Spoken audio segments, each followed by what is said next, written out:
someone who doesn't take easily to compliments, but he has quite simply been my strength and stay all these years.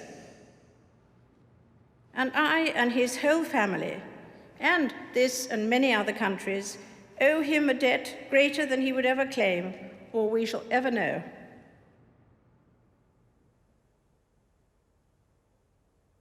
Although it's a time of great happiness and good cheer for many, Christmas can be hard for those who have lost loved ones. This year especially, I understand why. But for me, in the months since the death of my beloved Philip, I have drawn great comfort from the warmth and affection of the many tributes to his life and work, from around the country, the Commonwealth, and the world. His sense of service, intellectual curiosity, and capacity to squeeze fun out of any situation were all irrepressible. That mischievous, enquiring twinkle was as bright at the end as when I first set eyes on him.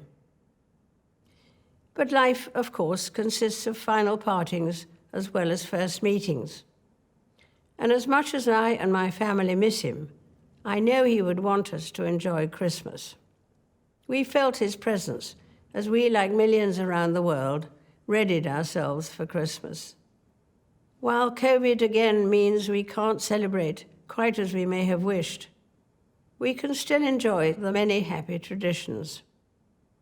Be it the singing of carols, as long as the tune is well known, decorating the tree, giving and receiving presents, or watching a favorite film where we already know the ending.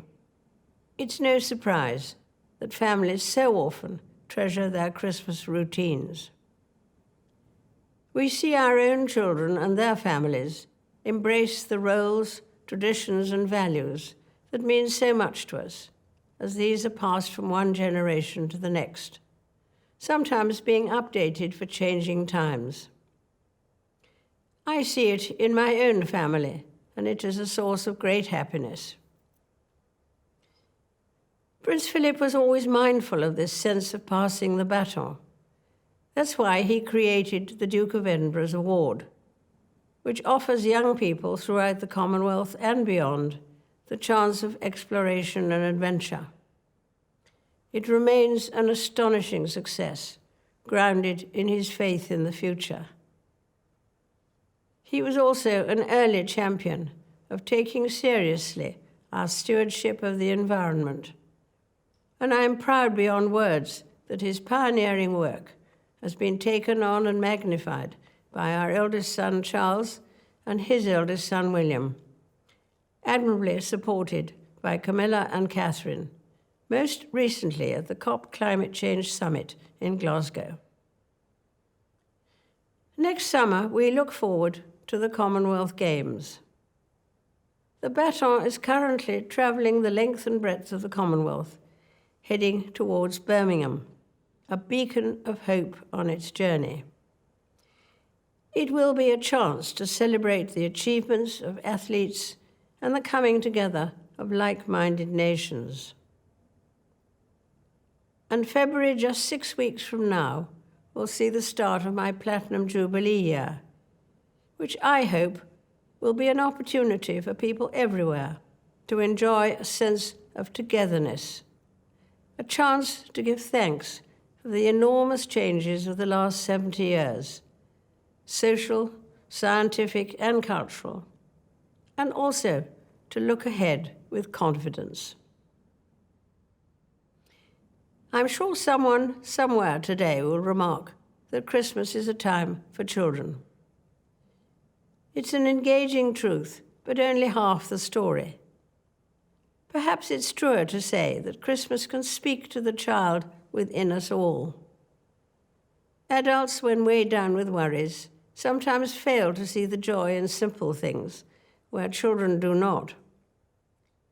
And for me and my family, even with one familiar laugh missing this year, there will be joy in Christmas, as we have the chance to reminisce and see anew the wonder of the festive season through the eyes of our young children, of whom we were delighted to welcome 4 more this year.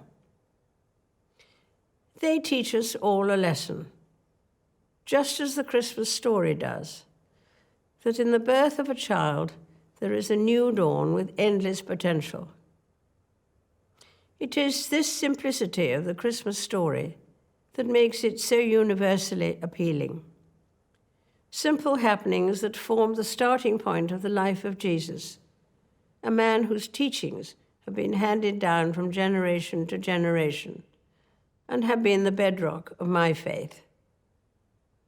His birth marked a new beginning. As the carol says, the hopes and fears of all the years are met in thee tonight. I wish you all a very happy Christmas.